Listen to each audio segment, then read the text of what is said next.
Hello, horrorphiles. You're listening to Dissecting Horror, examining the anatomy of fear in film, television, and literature. Horror from A to Z with Stephen Aguilera and Kelsey Zukowski. In this episode, we'll examine the 1959 novel, The Haunting of Hill House by Shirley Jackson. This dissection will be spoiler-free.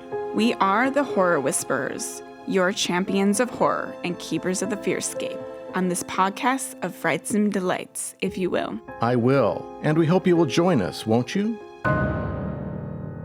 The Haunting of Hill House is the story of four seekers who arrive at a notoriously unfriendly estate called Hill House. Dr. Montague, an occult scholar looking for solid evidence of a haunting, Theodora, his light-hearted assistant, Eleanor, a friendless, fragile young woman well acquainted with hauntings, and Luke, the future heir of Hill House. At first, their stay seems destined to be merely a spooky encounter with inexplicable phenomena. But Hill House is gathering its powers, and soon it will choose one of them to make its own, according to the back of the book. I shouldn't have read that quite so dramatically. Ooh, so ominous. The book knows all. Oddly enough, it's sort of a gothic romance, albeit an ultimately toxic one, between Eleanor and Hill House. It's frightening and exciting in her mind, enigmatic, bringing her alive in a whirlwind of tantalization, whispering into her mind who they could be together. Yet it is one that is also taunting and predatory, as deception, trapping, and breaking her down to be more desperate for his acceptance brings her further into madness as she bends to this cruel lover. There is a doomed but hopeful inclination that Nell will find more than death and suffocation here. That perhaps even if in a macabre, solemn package, she could find her long search for a sense of belonging, that she could matter, be embraced, and flourish in the house. Yet we are told from the beginning this house is pure evil and only there to prey on her. There is a certain sad but sweet, naive quality to her that makes you want to believe that this freedom and sense of belonging is possible, that she could find her way out of the trap that she's been living in her whole life. Yet ultimately, it is only a more concrete package. This whole reading thing, for me, has been a very wondrous experience. Welcome to the world of macabre fiction and fiction as a whole. I'd say this was a fitting entry to kick things off with. And it's possible that I've read something novel-wise in high school or something, or I was meant to, or I was reading along with a class or something. Yeah. But I don't really count anything until this experience. As someone who is an avid fan of the 1963 film, and this is, to recent memory, your first sort of diving into a book, what was your experience like? Like, how did it live up? Anything that worked more? Well, it was almost confusing initially because I kept processing what I was reading against my experience with those two movies. And there's a Netflix miniseries, which actually has the least connection with the book. Did you watch this series? I did. I really liked it, but yeah, almost when for people who haven't read the book, who watch the series, they're like, oh, I watched the series. Is it much different? My view is, I would say it's loosely inspired by. It's a very, very different take, which both are, great. But yeah, it's essentially a reimagining. Some of the character names are the same, and they're in a house, but that's about as similar as they get. And ironically, they use the poster for the Netflix series as the cover of the Shirley Jackson 1959 novel. So I think that's weirdly inappropriate, but more of a marketing thing. Yeah. I was hoping the book would expand upon what the movies had ignited in me, that thing that interested me most about the films. And I'm not going to spoil anything, but I would say that it was more detailed than what the movies did, and things were certainly rearranged and changed. It wasn't more clear. It was, if anything, more vague. It was more the opposite of what I wanted, which was answers. And I don't know if there's a way to really go about telling the story in a way that would truly satisfy me. I think it's one of those that has to be ambiguous, where if you did answer it to my satisfaction, it would probably piss off everybody else because it wouldn't necessarily align with their imaginations. There's something about this that necessitates being ambiguous, and I guess in that regard, I can't blame her. But I wanted to learn more because I've seen the movie since, I think, 2004, probably 20 times or something. I really wanted to know what the cause of certain phenomenon were, and it just wasn't quite there. Yeah, I think I can see that. And I think part of the, I don't know, allure or power is that a lot of it is very, you could take it in more than one way, like illusions and fear, I think are a big driving force here, where you at times you don't really know what is real, especially our main character, Eleanor. She is a bit, she often kind of goes into fantasy worlds because she's so dissatisfied and has never really found her calling or journey in life, as certainly as an adult. So she's almost trapped in this more like childlike innocence of trying to find herself and live this life that she hasn't really gotten a chance to live. So you have that element, and pretty early on we start to see she might be bridging on the edge of madness already, even without the house's help. And then that just kind of is coaxed out more and more. I noticed one thing, like the imagery and writing is phenomenal, and just how it really creates this this macabre like awakening through the characters. But there's a lot of things that like the house largely isn't described like in physical descriptions. It's mostly described just as this alive force and this sort of macabre hunting beast that's kind of almost still has a dark allure to it in a way, but ultimately is just this creature and entity of evil. So, it's kind of interesting that it's so much that happens could be in Eleanor's head, and she's constantly questioning, did that happen? Did I hear that? Or was I just imagining that? And that's almost something that's kind of normal in her mental state. And then, of course, is only encouraged more as her and the house sort of have this merging and influences her more and more. So I think I went recently, for this podcast, I read the physical book and then went back through audiobook and briefly looked at a few other opinions, mostly wanted to form my own, but just in looking in like for some of the backstory and inspirations for the book, there's just things that come up that I think there's a lot of complex nuances where you can view so many things in this book in multiple ways. So I think it's some of that subtle ambiguity that creates this like journey of illusions, like what's real, what isn't, and then just viewing the sort of macabre dissension. There are some hints to what the source of the evil is planted here and there. You might even think that it's all in Eleanor's mind until you realize that everyone else is seeing common things or experiencing so many weird things themselves, but those could be triggering in her something which she runs away with and amplifies further. But the house itself, I love how they did describe its architecture reflecting the mind of Hugh Crane, the guy who designed and built it and lived in it. I've always wondered, is he the source of the evil?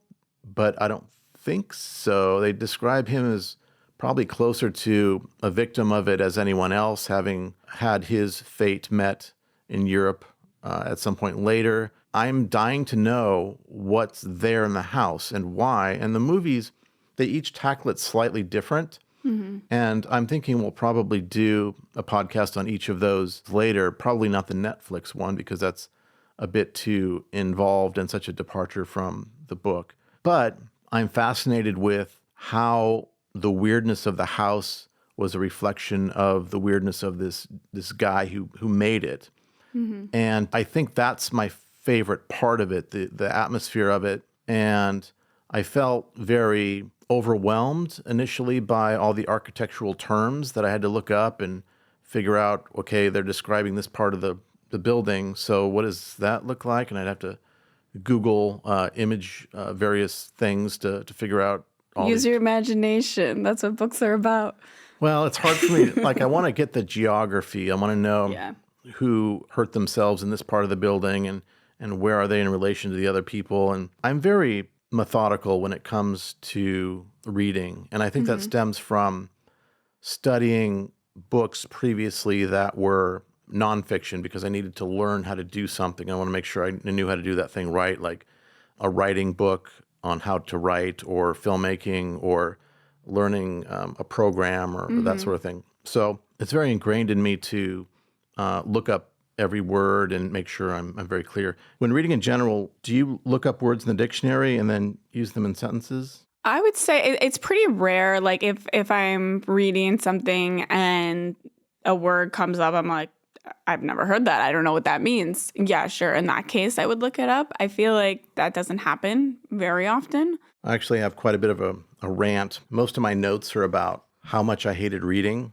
And I think your notes are probably about the actual content itself. Yeah, I think one of, kind of coming off your last point, one of the things that really struck me most, and I think that kind of separates it from a lot of other haunted house literature, is something that's kind of a precursor to a lot of Stephen King material, which is sort of this concept of a place being evil itself. So I definitely understand. I am usually the person who wants to know the origins and what were these monsters and what are they like and, whatever the sources of evil.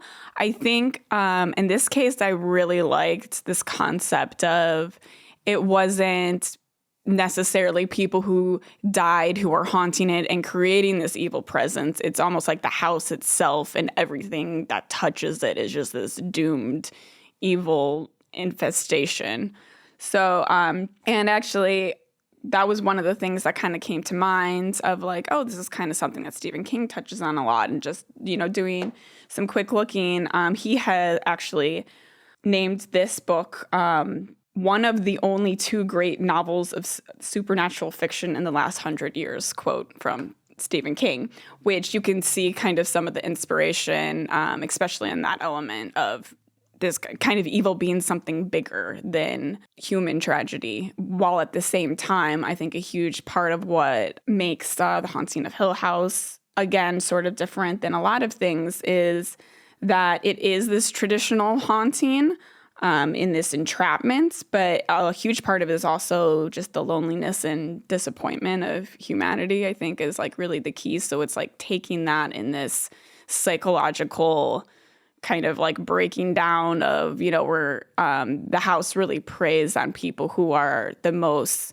desperate and lonely of souls and almost just cruelly coaxes them into almost this deception of this illusion of like, you could finally belong, you could come alive, you could have everything you want, and almost this like creating this hypnotizing, almost like twisted love spell in a way with Eleanor. And but from the beginning, we are told this house is pure evil, and it is only hungering and preying on her. Yet there's something about her character that it is very sad and pathetic in some ways, but you also feel for her. You almost, even though it's doomed, at least for me, there was part of myself that was like, oh, well, maybe she'll find her place where she belongs in this little demented, haunted house, and she can be her true self, but it's kind of just playing with that sort of toxic love spell sort of a thing, and just taunting and preying through deception and breaking her down from someone who was already very trapped in life, almost giving her the hope of something more, but just creating a new trap for her. There's a intriguingness, if that's a word, as to making us fill in the blanks with our imaginations for what this entity is, if it is an entity. Everybody's going to take away something different from it. And I find myself, just the very fact that I'm trying to apply logic to it and piece together the information I was given into an explanation means that it must have been written well, because I'm treating it like it was a thing, a real thing. and it does stir my imagination. I was curious, a sort of a random question for you as an experienced reader that you are. Do you have a particular body position that's best suited for reading for long periods? What's your routine? My couch is my favorite. So routine.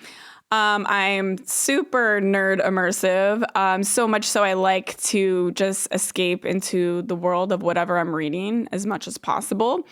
I'm a big fan of, I put on instrumental music that is in the vibe. So I put on all my haunted, spooky, gothic, melancholy playlists when reading something like this. And I like lighting a candle that smells similar to whatever I'm reading about.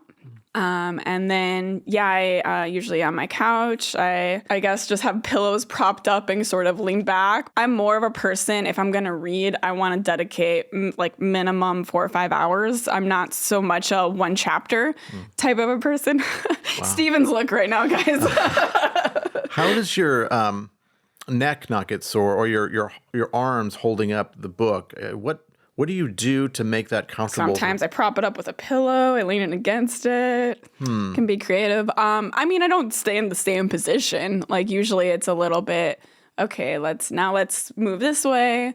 But yeah, I like to, when I can just really fully get immersed, I like to just, my ideal is wake up, have some coffee, get, all the music and smells and immersion, and just ignore the world and be in the world of the book for an extended period of time. Personally, I found that noise-canceling headphones helped me because I get distracted by neighbors and helicopters and all the rest of it. Yeah. I also have my phone there with the dictionary.com app there ready to go, and Google in case I have to ask it a question of one kind or another, which happened hundreds of times, if not thousands. It took forever to get through this book. And I think part of the reason I have a mild sore throat today is because of how many times I said, "Hey, Google," and then asked questions. It was ridiculous. It's not bad to have an informative approach, but that would be another difference. If there's like a word I really don't know, like sure, I'll look it up, but I feel like it's pretty rare. I just start reading and I'm in that, the whole time. So I'm not really taking breaks to like Google. I find that when talking to somebody, either on the phone or in real life, there's a certain level of vocabulary that is employed that is everyday talk that everybody can assume you're going to understand what I'm talking about. Mm-hmm. But when you start reading something, whether it be a novel or a blog post, all bets are off. And the vocabulary just skyrockets. And I see words that I've never seen before in my life and probably will never see again. And I don't know why, but when it comes to literature, writers seem to have this sense of, okay, now I have permission to use all the big words, and they're not wrong. They're the correct words in that context. So I can't knock them for that. But for me, I stop when I see a word there and I have to, okay, I don't know what that word means. So I need to look it up or else I won't understand what they're saying. Yeah. And it just takes, it slows things down and it's frustrating. And I don't know if it's because, in this case, The Haunting of Hill House was written in 1959. And back then, there were probably a lot of things that were in common knowledge that people would describe objects or references to songs and whatnot, and you would get it. But it's been 64 years. Did you find the text to be a little more, I don't know, heavy reading compared to now? Or was it just different in a way that was a little bit more difficult or the same to process? No, I didn't really find it difficult. I viewed it more as just this dark, tragic, like elegance, I guess, in the way it was written. And there was a lot of things throughout that were just like intriguing. And, but no, I don't think, again, maybe it's also I feel like or just Shirley Jackson's writing is a little like there is some describing and painting the picture, but she does a lot less of that than some. Like there's a lot of Gothic fiction that will like describe the scene for 600 pages. And this book was 200, 220? 233. 233 in full. So I actually feel like she got a little bit more to the point. Like there was a little bit of background stuff. I don't know, maybe I'm just able to like kind of take it in for what it is, but and then I do read a ton. So maybe, if this is like if you usually don't and there's certain words that are, used in literature more, maybe they just are to the point of feeling a little more natural to me. I have this pet peeve where, let's say in this case, we have an author who is very, very literate and very educated, very intelligent, and her writing reflects that. But I think in a way it reflects it to a degree that creates more of a disconnect between that level of literacy compared to the general public who's meant to be reading this. And I feel like even amongst the four characters who are different ages and different walks of life, they were still all referencing Shakespeare quotes and speaking with a level of sophistication that was not consistent with who they were, but more along the lines of the writer herself. And her voice was maybe a little too much coming through them, though they did have their own distinct voices. But I think of these videos on YouTube where people are asked questions like, how many moons does the Earth have? And they're like, they don't know. Or how many months in a year? And then I see a book like this, and I think, how are any of them going to be able to read this or any book with that level of learnedness imbued in every sentence? And I'm talking like every other sentence I was in the dictionary. Like, I have no idea what that word means.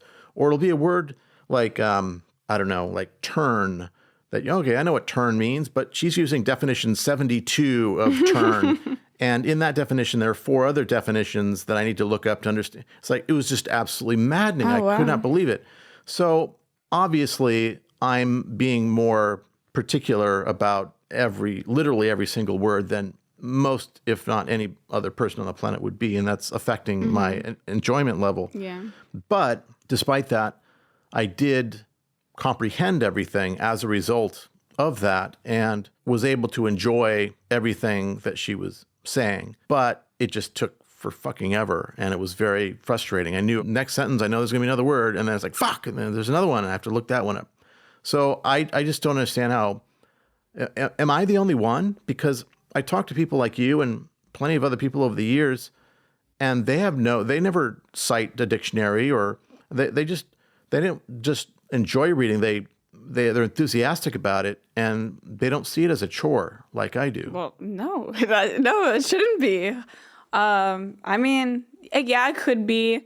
Yeah, maybe something modern. There would be a little less of that because maybe there's less things that aren't in your everyday language that you would find in like a modern horror novel.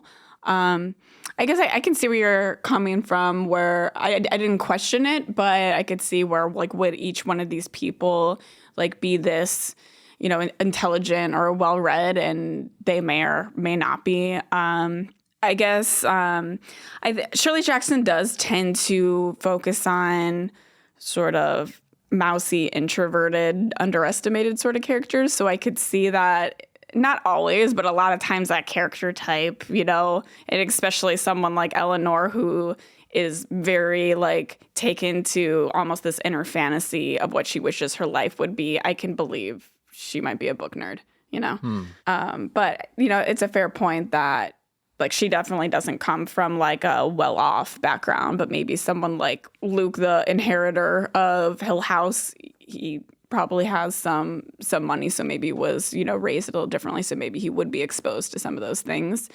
Again, but not even something that hit my radar to be like, would they all know this, But I am very, with stories in general, one reason I avoid trailers if I'm at all interested in the movie, I very like in the moment just take everything in as it is. And then maybe after the fact, I'll be like, oh, that didn't make sense. Then maybe I'll draw some of those like questionings. But I don't know. I'm a very accepting in the moment sort of, this is the story and I'm believing it because this is what the story is, sort of a reader. Well, it sounds more healthy, maybe a little lazy. I think you should probably delve into a dictionary more often. It would probably, I feel like I've learned a lot. Yeah. Like my vocabulary is bigger. And it feels weird for me to suggest even that authors should dumb down their work for my sake so it's easier for me to read. It doesn't quite make sense either. But there were segments where I could read a few paragraphs or even, I don't think I ever got through one page without having to look something up. But I did find those moments to be such a breath of fresh air.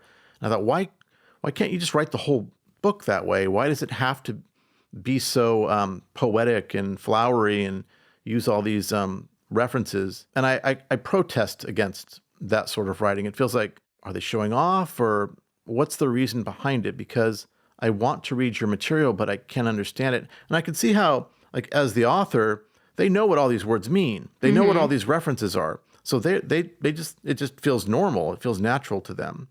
But if they could imagine what the normal public, their mindset is, they might think otherwise. I don't know if it feels selfish, but there's something off about that. There's an illogic to it because they're so smart, but it seems kind of dumb to write all this smart stuff in a way that nobody's going to understand. Like, what's the point of even writing it if it's going to go over everybody's head? So I just felt very, very frustrated at that. And as a writer myself, I make it a point to make sure it's as easy as possible to read and understand because I have good ideas and I want them to make sense to people. And I don't want to hide that or tie it up in a bunch of technical nonsense that may look impressive, but doesn't really serve my purpose as a writer. I think different things speak to different people in different ways too. Like when it gets some of the things that kind of hits that wall for me is like some like science fiction that's very like, I don't know, like just speak that I would not understand. If it's like, set in space, like, I don't know, 3,000 years from now, that type of language, I'm like, what? But when they get into like just some good themes and relatable things of like humanity or just characters that are amazing, like that's the stuff that hits me more. So maybe this was your your space sci-fi in a way that it just wasn't speaking your language in a way that connects to you. I think to me, like the core purpose and why it is very relatable and why it is such a iconic haunted house story, I think is more just on the human element, actually. Just that, well, just like a little background was it's actually rather sad considering the direction this book goes. But Jackson was inspired by two things. There was 19th century scholars who went to a house similar to this and who, came across with their findings. And to her, it felt very clinical and like they were all just taking their personal backgrounds or expertise. And what she saw did not feel true to a haunting and what it would be like. And then the other element was, again, the biggest horror that's really taken advantage of and just cemented and attacked deeper and deeper is loneliness. I think that's really the core point of this entire story. And that is based on Shirley Jackson's own loneliness that she had felt neglected by her husband. And there's even like, you can find there's like a letter that she wrote to him. Basically, this was kind of her response to that of sort of being afraid of that loneliness. And there's things like, I believe where she thinks she's holding Theodora's hand at one point. And then she realizes, oh, it's not her hand. Like who or what is that? And that's really, I believe what that's supposed to represent is that fear of wanting and needing someone and there being no one there, that really that's the ultimate horror and in this story and how it's portrayed and what Jackson felt, that just the thought of like truly being alone. The house really like preys on this loneliness and then basically condemns them for it with one of the quotes that, as I was looking over it, kind of cemented that fact was, "Within, walls continued upright, bricks met neatly, floors were firm, and doors were sensibly shut. Silence lay steadily against the wood and stone of Hill House, and whatever walked there, walked alone." And that's kind of the looming threat. I love that quote. It's used in the movies as well at the very end. There's another movie, I started to watch it on Saturday, called Shirley. Yes, I've seen that. Elizabeth Moss. I was watching the first 2 minutes or so. There was this train scene where it's a different actress, I think when she was supposed to be younger, and they go off into the bathroom or something and just start making wild love. And I don't know what it is about stuff like that, but it's really off-putting to me. I do not like watching like sex scenes in movies. I always wonder, who is this for? Like, what is the intention behind this? It's not like porn. Is it supposed to? I suppose later I imagine it serves the story in some way. Something happens as a result of this, but it's just so icky. I could not watch past that point. I just checked out and watched something else. What did I watch? I watched The Curse of Oak Island on Hulu. I haven't seen that one. It's about a treasure. It's a reality show, treasure hunting thing. Anyway, so I haven't watched it yet, but it is interesting to see that there's something of a biopic about her. That has something to do with some sort of mystery that she was entangled with in real life that inspired a story that she wrote later. Was that it? Yeah, was it We've Always Lived in the Castle? Is that the one that inspired? I don't know. I think that's one of her other like most praised ones, but that would kind of make sense because it deals with mysterious deaths, and as it kind of goes on, slowly reveals, it's essentially, I guess, a murder mystery, but there's just a lot of, I don't know, Shirley Jackson likes her offbeat, macabre, sort of away from society houses and people. Like, she likes very offbeat, reserved, sort of misunderstood people, and then as it's kind of like a similar setting, and just sort of those like offbeat characters dealing with a lot of different, I guess, different types of horror and despair, and then kind of how they come out of it or don't. She is from San Francisco, or born there anyway. I don't know how much time she spent growing up, but I've always thought that the architecture in San Francisco, the Victorian homes and whatnot, and the fog and the cold made for a very good setting for horror. And I'm surprised we don't see more horror stories set in San Francisco. Mm-hmm. I'm from the Bay Area, and I've written one or two myself, but I think that was something of a missed opportunity that at least myself I'm going to capitalize on. Yeah, I get it. Random observation, did you notice that she wrote in super long sentences? Like, there would be, I mean, they're broken up in semicolons and dashes and commas, but there would be these entire paragraphs, long-ass paragraphs, that are literally one sentence. I don't know, maybe that's the editor or that was the style at the time, but it just went fucking on. Yes, that's true. You know what? My mind probably just went there because I think naturally my mind, I have to, if I'm writing, I'll break it up. I'm like, no, this sentence is too long, but I'm very descriptive and love adjectives, So, yeah, I don't know. I think the language works for me also because, as we talked about, there's sort of this hypnotic allure, even if it's demanding and cruel and toxic, just this power that the house has, and how it was written in the language had that sort of a dreary but looming, entrancing sort of style too. So I don't know, I was like Eleanor, I was swept away, just going where the house took me and where the words took me. It does work, but I kept thinking about my fifth grade teacher describing a run-on sentence. And I always remember I did very poorly in school, especially in English. And for some reason, certain rules or grammatical stuff stuck. And that was one of the things that always stuck with me. And I feel like it's obnoxious for me to critique Shirley Jackson's writing style because it's not really my place. But that was just, it was really, for me, particularly annoying when I had to look up a word.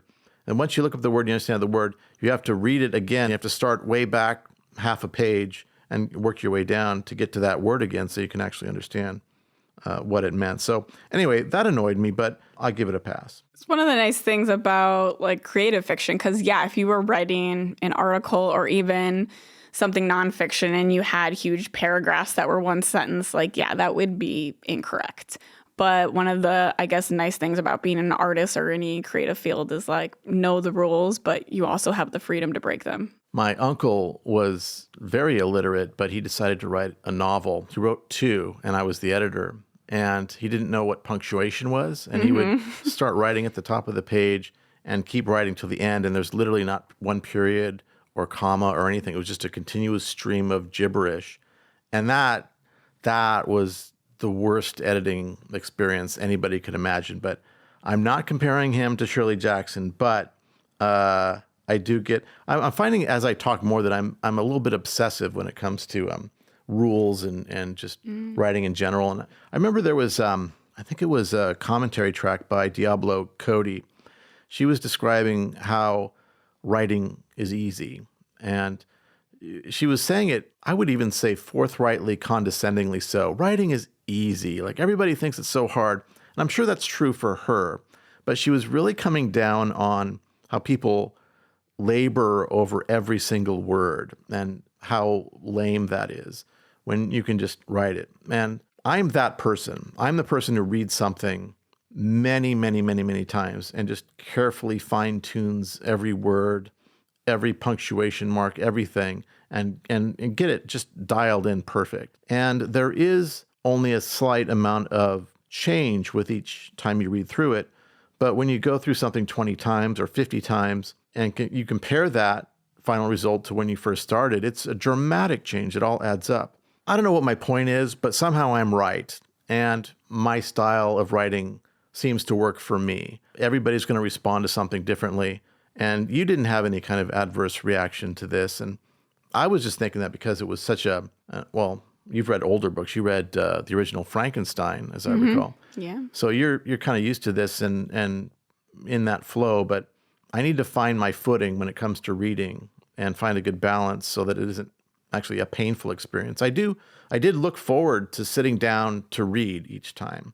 And I'm thinking what's the next book I should do, but something's got to change because this is too much. Well, I do think Gothic fiction, especially non-modern, I think they like the poetic. And I can appreciate the poetic too.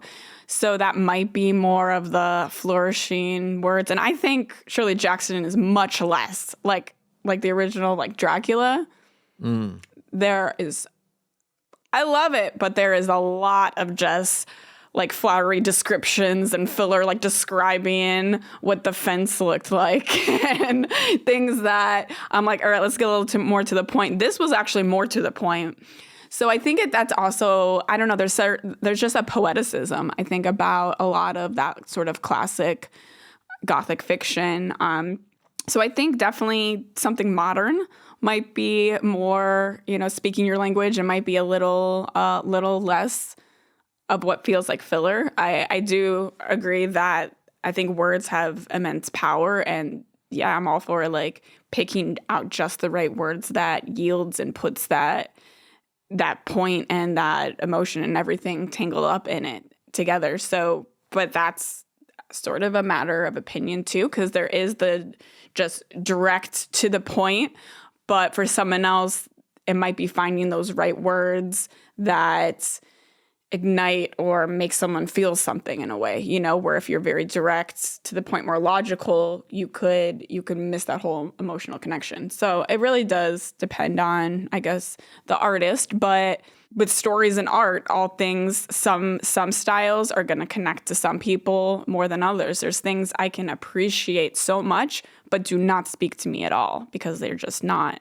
speaking to that part of me. With the amount of time, at least for me, to read a book, I feel like I have to be very careful about my choice of, like, there are people who read a book, it was okay, I read it, and it was like 300 or 400 pages. I'm like, wow, you just sort of went over what to me would have been 2 weeks of work. So, like, in this case, I felt like this would be more of a slam dunk because it's such a classic book that's based on movies that are my favorite. And I do really like this book, just for the record. It was just more challenging for me to get through, obviously. But I would love to read more content along these lines, and it does make me want to read more stuff. But I don't know. I have to consult top 10 lists, I guess, and get people's senses of what sort of books are classic that can't miss. I have some thoughts about how the writing itself struck me compared to what I'm used to as a screenwriter. Now, as a filmmaker, I've written, I don't know how many feature scripts, maybe 8 or something, and a bunch of shorts and a handful of short stories. So I'm used to writing in present tense. That is the standard for screenwriting. And here everything is written in past tense. I feel like that's what's normal for novels, right? Past tense. I remember watching a video about somebody saying that when she reads something in present tense, it just sounds weird. So I presume it's just so common that it's the norm. Is that a thing? I don't know if I think that.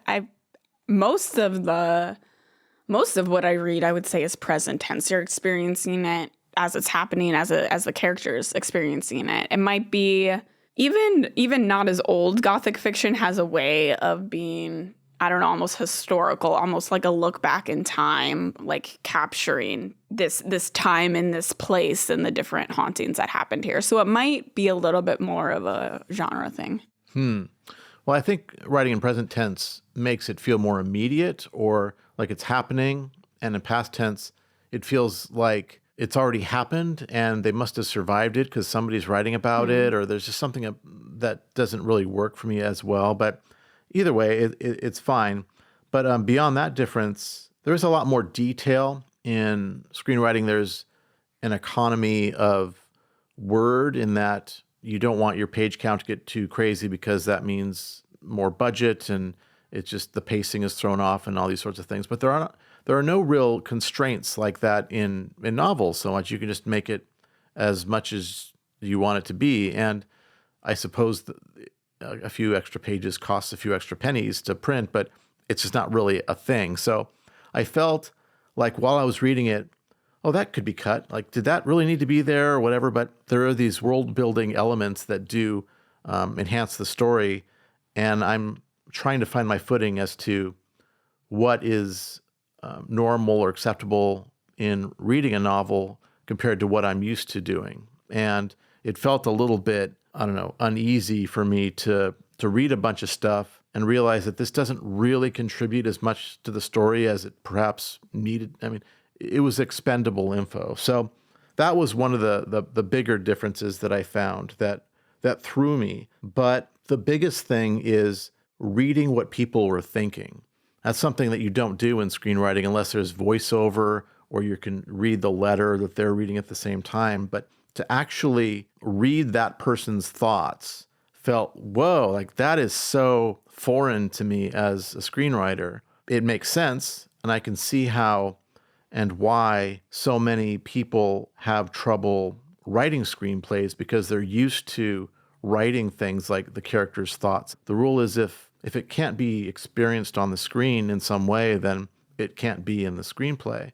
There are certain exceptions. Tarantino will often write in his scripts things that the characters are thinking, but he's Tarantino. He can just do whatever the hell he wants, and that's fine. He's the guy who's going to be making it ultimately. So if it helps him give, in a way, notes to the actors that's fine. But it's such a different animal writing style. I feel like if somebody said, Steve, here's a book, here's The Haunting of Hill House, make a screenplay out of this, I could do it. but I feel there's an inner conflict in me because I feel like the original source material is somewhat sacred. It's somebody's art that they poured their heart and soul into, and it should be preserved. But on the other hand, I would want to convert it radically to suit my style and tastes. And so ultimately, I think I would just not do it at all and write my own thing from scratch, my own story.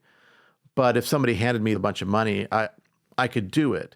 I hear a lot over the years about screenwriters describing this part wasn't in the book or this part was in the book. And I think, wow, that seems so daunting because I think of the book as being like, The Lord of the Rings or some, huge volumes of stuff. But it's realistic to me now that I could take this material and convert it into a screenplay. I feel like I've learned a lot as a writer, not just as somebody who reads this material, but I wish it was just a little bit easier to digest. Not that like going to school or something is any easier, but life isn't always easy.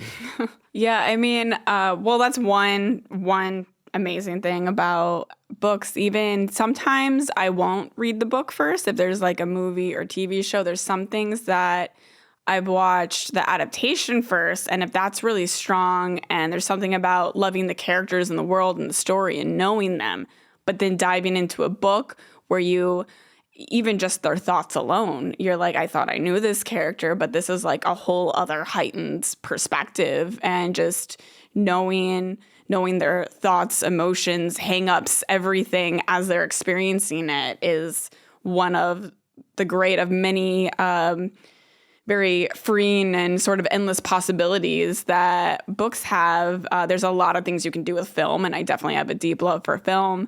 And especially coming from like a filmmaking low budget perspective. Yeah, absolutely. There's a lot of things I'd be like, oh, I would love to do something like this, but it's like realistically, and it's just amazing that with a book, you don't really have to do that at all. Anything you want, I mean, it has to make sense. It can't just be, you can make your own rules, but then follow them.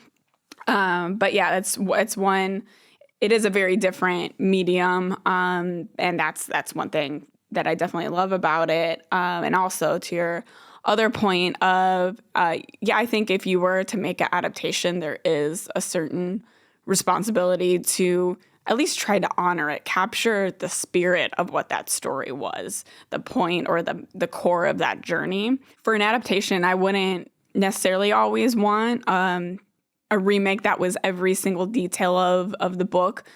That can be nice just to see it on the screen and to feel like there's some justice. But I feel like the best adaptations are things that kind of just take that core spirit and point and maybe have some nods or throwbacks to things in the book. But with even a remake, taking a film and then remaking it, you should be adding a new perspective or style or bringing something new to the table. I think like, not horror really, but just like for an example, the Magician series by Lev Grossman, one of my favorite books that really, really connected to me on a high level. The show has some similarities, but I view it as, I don't know, almost if like they're like bordering universes and that they have that same core power or life force in them, but they very much go their own directions, have their own subplots. Some things in the show they explore deeper, or they have a better understanding with. A lot of things I love a lot more about the book. So I think, yeah, with anything, there should be a certain honoring and paying homage and respecting the source material. Because if you're not going to do that at all, then yeah, just make your own movie or your own story. But you should always put a part of yourself or your own spin or different exploration or different possibilities to any adaptation. The genesis of reading this book was my desire to review the 1999 Haunting film, which I have a love-hate relationship with. It's definitely one of my guilty pleasures, but there are a lot of points about it which I have issues. In fact, it's one where I would consider doing a commentary track on just because there are so many things about it that I want to remark on and have for years. But when you've got this kind of source material as The Haunting of Hill House to draw upon, it seems ludicrous and shameful that you would end up with a story that falls so short. I don't think they had the rights to The Haunting of Hill House to make that film for some reason, but the characters are all the same names, and it's still a haunted house, and it's called The Haunting. So I have to research that further, but I feel like this is the genre for me, and I don't know why it's so fascinating, but I want to read more books. Does she have any more that are about haunted houses? It's not totally haunted house, but that I think her first kind of big book was The Lottery. And then the one that I mentioned, They've Always Lived in the Castle. It's not necessarily a haunted house, but it's definitely... I think I saw that on Netflix. There was a Netflix adaptation of it. Do you know if that was accurate? I only recently read the book, so when I watched that adaptation, I hadn't read the book. So I'd probably have to go to it and compare. I feel like they were fairly similar.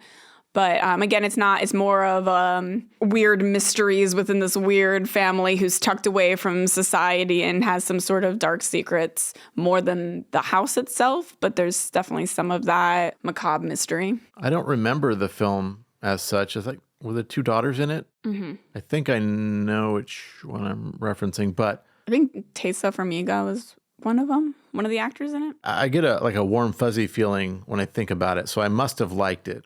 And it's been a few years, but that might be something for me to rewatch. I don't think I have any other notes, but I will say that I much prefer to write than to read. I remember Angelina Jolie years ago, when interviewed, said she doesn't really like to watch movies, but she likes to make them. And I thought, oh, that's sort of an arrogant thing to say. But I get that now. I understand what she means. I think it's, for me, more engaging. I prefer to be interested than interesting.